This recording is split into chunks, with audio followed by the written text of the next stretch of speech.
Most people leave $15,000 on the table every single year because they're too scared to have one conversation. I'm about to give you the exact script that forces your employer to pay you what you're actually worth. Here's the brutal truth. Your boss is never going to walk into your office and randomly give you a $15,000 raise. They're banking on you being too uncomfortable, too polite, or too grateful to ever ask for more money. Let me introduce you to Marcus, a software developer making $72,000 a year at a tech company. He's been there for 3 years, consistently exceeds his targets, and hasn't gotten a real raise since he started. Marcus knows he's underpaid because his coworker who does less work just told him she makes $85,000. But every time he thinks about asking for more money, his brain floods with fear and he talks himself out of it. The problem isn't that Marcus doesn't deserve more money, it's that he doesn't know how to ask for it without sounding desperate or entitled. And that lack of a proven script is costing him $13,000 per year, which over 10 years is $130,000 in lost wealth. What I'm about to teach you is the exact negotiation framework that corporate recruiters use to get candidates higher offers. It works because it's based on psychology, leverage, and timing, not begging or threatening to quit.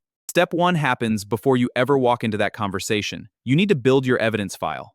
This is a document where you track every single win, project success, and measurable result you've delivered. Don't just write I worked hard, write I increased sales by 23% in Q3, or I saved the company $40,000 by optimizing the supply chain. Numbers are the language that managers understand, and vague claims about effort mean absolutely nothing in a negotiation. Marcus spent 2 weeks building his evidence file and discovered he delivered over $200,000 in measurable value to the company. He had data on project completions, client retention improvements, and process efficiencies he personally created. Step 2, research what you should actually be making using 3 specific sources. Go to Glassdoor, Salary.com, and Levels.fi to find the market rate for your exact role, experience level, and location. Marcus discovered that the market rate for his role with his experience in his city was $82,000 to $91,000, which meant he was underpaid by at least $10,000 and potentially by $19,000. This market data becomes your anchor point. It's not about what you want, it's about what the market says you're worth. When you frame the conversation around market rates instead of personal needs, you remove emotion and make it a business decision. Step 3, choose your timing strategically because when you ask matters just as much as how you ask. The best times are right after a major win, during annual review cycles, or when you've just taken on significant new responsibility. The worst times are during company layoffs, right after you made a mistake, or when your manager is dealing with their own performance issues.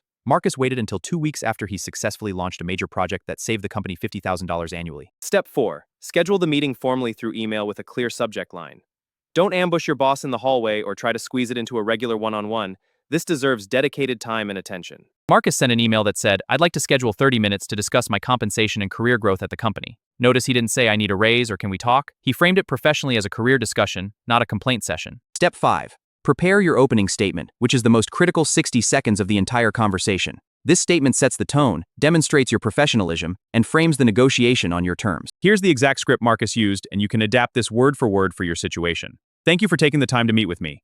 I want to start by saying I genuinely enjoy working here and I'm committed to contributing at the highest level. Over the past year, I've delivered significant measurable results, including increasing our client retention by 18% and launching the automation project. That's how you're starting with value delivery first. Not asking for money yet, you're building the case before making the request. I've also done market research and discovered that my current compensation is below the market rate for someone with my experience and performance level. Based on industry data from Glassdoor and Salary.com, the market range for my role is $82,000 to $91,000. Given my track record and the value I've delivered, I'd like to discuss adjusting my compensation to $87,000 to align with market rates. He just asked for a fifth. My beg isn't being emotionally presented at ubiquitous. Now here's where most people mess up. They ask the question and then immediately start talking to fill the silence. After you make your request, stop talking completely and let your manager respond first. Silence is your most powerful negotiation tool. Your manager will likely respond in one of 3 ways, and I'm going to teach you how to handle each one. Response 1, I need to think about this and discuss it with HR. This is actually a good sign, not a rejection. When they say this, respond with, I completely understand. What timeline should I expect to hear back, and is there any additional information I can provide? You're staying professional, setting a deadline expectation, and offering to support the decision-making process. Response 2, we don't have budget right now, but we can revisit this in 6 months. This is a stall tactic, and you need to push back respectfully without accepting the delay. I appreciate that budget is a concern. However, I'm already performing at the level I'm requesting to be compensated for. If a salary adjustment isn't possible immediately, what other forms of compensation can we discuss, such as a performance bonus, additional PTO, or equity? You just did something brilliant. You didn't accept the delay, and you opened up alternative compensation paths. Many managers have flexibility on bonuses, stock options, or benefits even when base salary is restricted. Response 3, that number seems high. We were thinking more like $75,000. This is a counteroffer, which means they're negotiating and you're already winning because they didn't say no. Here's how you respond. I appreciate the offer. Can you help me understand how you arrived at $75,000?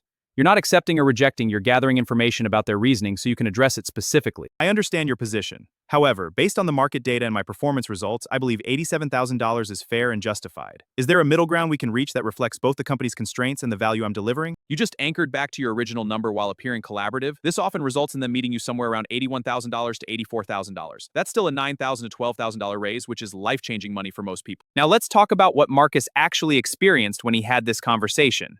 His manager looked surprised, asked for 3 days to discuss with HR, and then came back with a counteroffer. The counteroffer was $80,000, not the full $87,000 Marcus requested, but an $8,000 raise. Marcus used the response I taught you. I appreciate this offer. Can we discuss how we bridge the remaining gap? After some back and forth, they settled on $83,000 base salary plus a $2,000 signing bonus for the current year. That's an $11,000 immediate raise, but that was in cash. Marcus just negotiated $13,000 more in one conversation. But here's where it gets even better. That $11,000 base salary increase compounds every single year. Over the next 10 years with standard 3% annual raises, that one negotiation will earn Marcus an extra $127,000 in total compensation. Let's talk about the psychological mistakes that kill salary negotiations before they even start. Mistake number 1. Justifying your raise request with personal expenses like rent increases or student loans. Your manager doesn't care that your rent went up, they care about business value and market competitiveness. The moment you make it about your personal needs instead of your professional value, you lose all negotiating power. Mistake number 2, accepting the first offer without any counter-negotiation. Studies show that 76% of people who negotiate get at least some increase, but most people never even try because they're afraid of seeming ungrateful. Here's the truth. Your employer expects you to negotiate, and they've likely built room into their initial offer for exactly that reason. When you accept immediately, you're actually signaling that you undervalue yourself, which hurts your credibility for future negotiations. Mistake number 3, threatening to quit if you don't get the raise. Unless you have another offer in hand and you're genuinely willing to leave, this tactic backfires catastrophically. Managers hate ultimatums, and even if they give you the raise under threat, you've permanently damaged the relationship. They'll start looking for your replacement immediately, and you'll be first on the layoff list when budget cuts happen. Mistake number 4, comparing yourself to specific coworkers by name. Saying Sarah makes $85,000 and I do more work than her makes you look petty, unprofessional, and jealous. Instead, reference market data and industry benchmarks. This keeps the conversation objective and business-focused. You can use coworker salaries to inform your research, but never mention them explicitly in the negotiation. Now let's cover what to do if they actually say no and refuse to budge at all. First, ask this exact question. What specific performance criteria would I need to meet to earn this compensation in the future? This forces them to give you a concrete roadmap instead of a vague maybe someday. Get those criteria in writing via follow-up email, and then execute on them relentlessly over the next 6-12 months. Second, immediately start interviewing at other companies to test your market value. If you get an offer for $87,000 elsewhere, you now have real leverage and you'll discover very quickly if your current employer is willing to match or if you should leave. Here's something most people don't realize. The best time to negotiate is actually when you're interviewing for a new job, not after you've already accepted. Companies expect candidates to negotiate offers, and they've budgeted for it. You have maximum leverage before you sign anything. When you get a job offer, never accept it on the spot, even if it's amazing. Say this. Thank you so much for the offer. I'm very excited about this opportunity. Can I have 48 hours to review everything and get back to you? During those 48 hours, you research the market rate, prepare your counteroffer, and come back with a strategic response. Even a simple, I'm very interested, but I was hoping for something closer to X based on market rates. Is there any flexibility? Can add $5,000 to $10,000 under the offer. Let's talk about one more advanced tactic, negotiating your next raise before you even start the current role. During offer negotiation, ask, what does the performance review and compensation adjustment process look like here? Then say, if I exceed my targets in the first year, what would a performance-based salary increase look like? You just planted the seed for your next raise and established the expectation that high performance equals higher compensation. Here's the compound effect of negotiating that most people never calculate. If you negotiate a $10,000 higher starting salary at age 25 and you change jobs every 4 years with 3% annual raises, you'll earn an extra $600,000 over your career. That's not a typo. $600,000 in lifetime earnings from one negotiation conversation because each future salary is based on your previous salary. This is why accepting lowball offers early in your career is financial self-destruction. Now I want to address the fear that stops most people from ever having this conversation.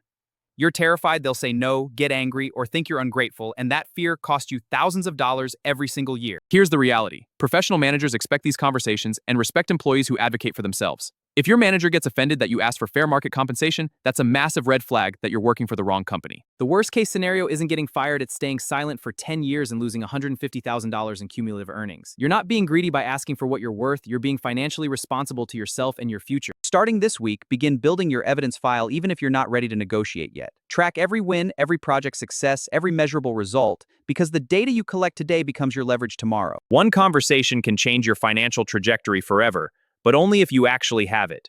You're worth more than you're being paid. Now you have the exact script to prove it and get what you deserve.